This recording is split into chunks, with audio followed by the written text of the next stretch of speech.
Ya, oke, gini aja. Oke, biar langsung to the point. Jadi ini tato Kita langsung aja masuk.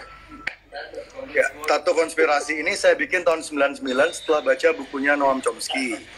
Jadi Noam Chomsky itu adalah seorang apa ya, bisa bilang seorang ekonom, seorang pengamat politik, pengamat sosial.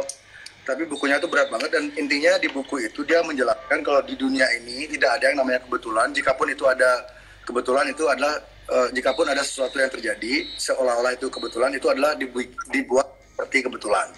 Jadi dari dulu saya percaya jika ketika balik ke persoalan yang simpel tadi, di lingkar pertemanan kita yang paling kecil,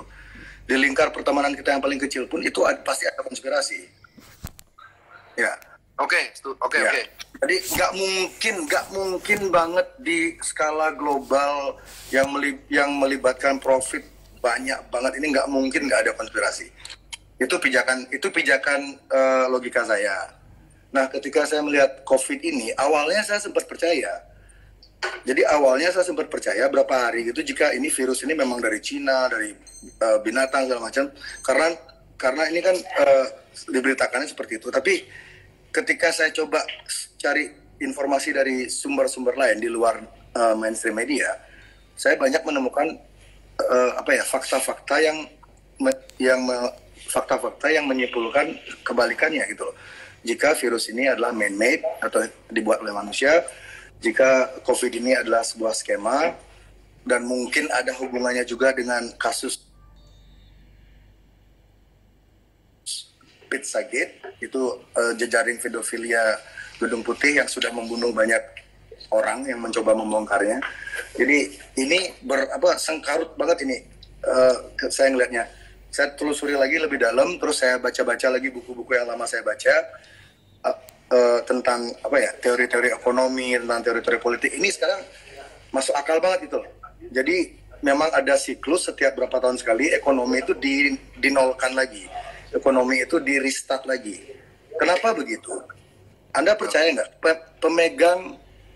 pemegang kendali atau pemegang kekayaan 99% kekayaan bumi ini dipegang oleh 1% kelompok. Itu sudah terjadi sejak dulu. Si Rosel. Iya, teman-temannya mereka lah, 1%. Saya bilangnya 1%. Jadi mereka sejak dulu menciptakan environment agar mereka itu tetap berada di puncak piramid. Agar mereka selalu tetap ada di puncak piramid, mereka perlu apa? Kontrol. Iya kan? Bayangin aja, jika mereka lengah misalnya, 1% ini lengah, mereka tidak mengontrol yang 99 ini, lama-lamanya 99-nya akan naik dan memakan mereka, dan mereka akan nggak jadi 1% lagi. Itu mereka tidak inginkan. Makanya ketika mereka melihat ada kan mereka punya tuh parameter politik, mereka udah punya banyak, ada think tank-nya tuh udah gede banget. Jadi ketika think tank-nya menyarankan kekuatan peta politik dunia seperti ini, peta ekonomi dunia seperti ini, jika kalian tidak melakukan ini dalam beberapa tahun, kalian akan turun dari puncak piramid, orang lainnya akan naik. Itu tidak diinginkan, karena sejak awalnya adanya peradaban ini, sejak awal adanya ilmu hukum moneter, teori moneter perbankan, itu mereka yang menentukan semuanya. Kenapa harga? Kalau beli C berarti, tapi secara umum percaya nggak sih kalau COVID itu ada? Percaya, berarti COVID ada? Percaya. Terus COVID ini berarti menurut BC berarti man-made ya? Menurut saya man-made. Dari laki-laki beli. Menurut saya. Terusin. Menurut saya COVID ini man-made. Ya. Terus? Dan balik tadi kemana tadi? Kita sampai di mana tadi terakhir? Sampai itu puncak piramid, terus COVID man-made ada. It's all about control. Dan kawan-kawan tolong yang menonton ini tolong jangan rasis. Ini bukan masalah perang antar negara. Ini bukan masalah perang antar ras. Elit global ini sengaja menciptakan ilusi jika ini adalah sebuah pertempuran antar negara atau antar ras. Mereka sengaja menciptakan ilusi itu agar mereka lebih gampang mengontrol konfliknya. Gitu loh. Makanya sekarang kan banyak bilang, oh ini ulah Cina, ini ulah Israel, ini ulah Amerika. Buang dulu stigma itu. Ini sekumpulan 1% ini mereka nggak punya nationality. Mungkin di paspor mereka ada nationality, tapi mereka tuh jiwanya mereka tuh nggak punya jiwa kebangsaan, tidak punya jiwa nasionalisme, tidak. Mereka tidak, beda, level pemikirannya beda. Mereka tuh ngelihatnya tuh bumi ini sebagai sebuah ya bumi, tempat punyanya. Ya kalau bahasanya Lady Gaga apa global citizen lah gitu. Jadi mereka tuh tidak mengenal batas negara, tidak mengenal batas agama. Ada positif negatifnya kan. Kalau kita ngambil sisi positifnya, ya manusia tuh semakin mengikis perbedaan. Kalau perbedaan tuh semakin terkikis kan kemungkinan konflik itu berkurang. Tapi kalau kita melihat sekitar negatifnya, jika manusia itu seragam, maka akan ada beberapa kelompok yang dengan gampang memanfaatkan atau mengontrol kita dan mereka mendapatkan keuntungan. Sementara yang yang kebanyakan orang akan dimanfaatkan aja karena kalau kita ada seragam, misalnya kita sudah dipakai microchip semua, kita dipakai vaksin semua, kita seragam semua. Udah pasti ada yang kontrol dong. Nggak mungkin kalau kita semua seragam tuh nggak mungkin nggak ada yang kontrol. Dan yang kontrol tuh pasti orangnya itu aja. Tapi kalau misalnya kita tetap dibiarkan berbeda-beda, tiap negara tetap dibedakan tumbuh dengan gayanya mereka sendiri, dengan sistem ekonomi mereka sendiri, ya itu akan berbahaya bagi 1% ini. Makanya mereka tuh sangat mereka tidak suka dengan yang namanya demokrasi. Mereka tidak suka dengan yang namanya population growth. Jadi yang belum tahu ya, Bill Gates, mungkin yang ini bagi yang belum tahu ya, Bill Gates itu bukan seorang komputer nerd yang mulai dari nol. Dia itu bukan seorang komputer nerd yang mulai dari nol. Ayahnya dia sangat dekat dengan Rockefeller. Ayahnya dia sangat dekat dengan Rothschild. Itu bisa dicari di buku-buku sejarah. Jadi dari kecil, Bill Gates ini sudah didesain oleh lingkungannya untuk menjadi seperti dia sekarang. Sudah diproyeksikan. Dia bukan yang punya Microsoft loh. Dia tuh cuma co-founder. Dia tuh punya duit, dia beli lisensinya, dia beli kepemilikannya, dia jadi bagian dari Microsoft. He's a fucking businessman. You know, bagi yang belum tahu ya, Bill Gates is a fucking businessman. Dia bukan malaikat, dia bukan dokter. Ini makanya kemarin saya emosi sama Mas Tirta tuh, Mas Ipeng tuh ketika Mas Ipeng ngomong ke saya, beli jangan ngomong hal yang di luar kapasitas. Saya langsung ngelihat ke Bill Gates loh. Anjing, seluruh dunia dibikin panik masalah kesehatan sama orang yang bukan dokter. Bill Gates lulusan dokter mana? Nggak ada.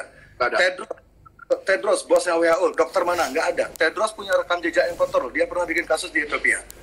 Bill Gates vaksinnya banyak yang gagal di India sama di Afrika. Kenapa kita dikontrol sama dua orang yang bukan dokter dan semua dokter dengerin dia? Kita udah gila apa gimana? Dokter yang sebenarnya tuh nurut sama orang yang punya duit, yang kebetulan bisa membiayai riset. Jika Anda, saya tanya pertanyaan psikologi ya ke orang-orang ya. Jika Anda percaya nggak kalau orang psikopat itu ada, percaya nggak, Pak Mas Ipeng? Gimana? Psikopat itu ada nggak dalam kehidupan orang psikopat? Orang psikopat. Ya. Kalau di dalam tanah orang, maksudnya di kelainan jiwa sih mayor mental ada, gangguan mayor mental. Oke.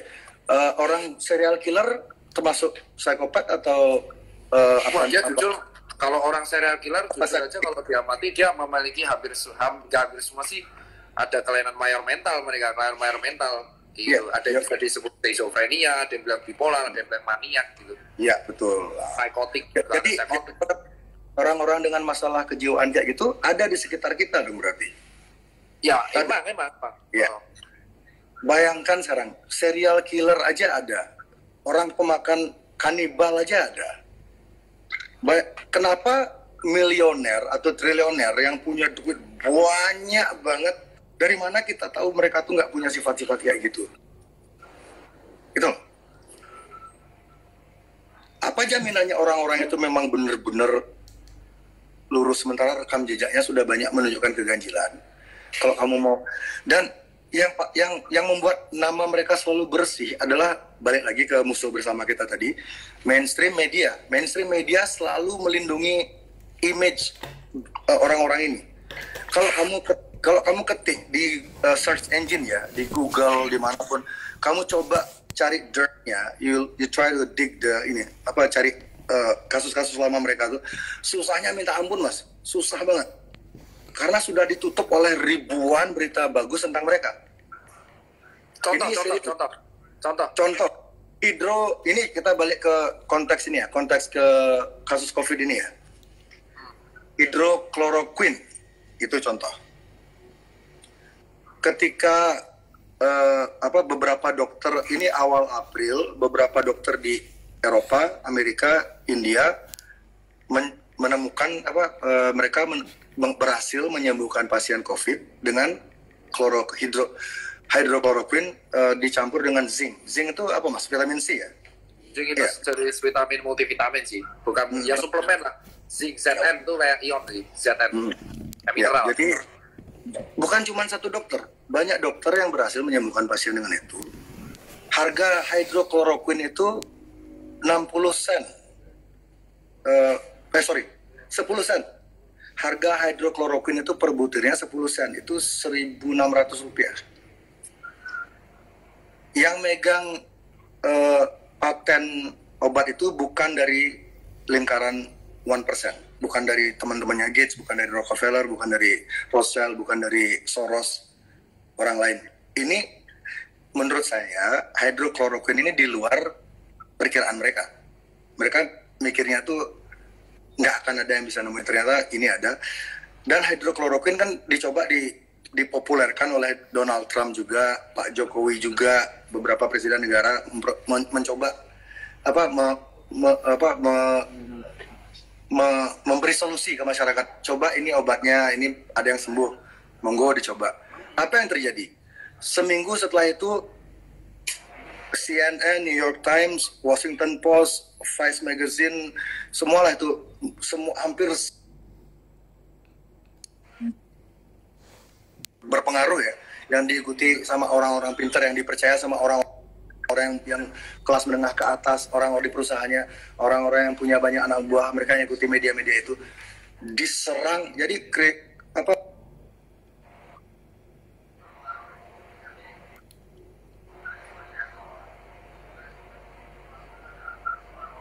Buset, bentar, gak ada suaranya lagi ketika dia bahas CNN. Ada suaranya nggak? Ini aku bandingin bentar. Ada suaranya nggak? Nggak ada. Gila, tiap ini kebetulan apa cocok logi ya? Tiap kali beli, suaraku doang kan yang ada. Tiap kali beli jerek ngomong media mainstream pasti hilang. Bentar, hilang. Aduh. Wah gila sih, itu antara kebetulan. Ini lagi dengerin ya, kalau aku tipenya pendengar ya, jadi dengerin dulu apa yang diceritain baru aku bisa bertanya dan membantah. Tapi tiap kali beli jerek itu ngomong soal mainstream media, tadi saksi ya, semua yang lihat ya. Pas ngomong itu ya media tadi langsung hilang coy. Hilang suaranya. Gila, coba. Sumpah cok. Gokil.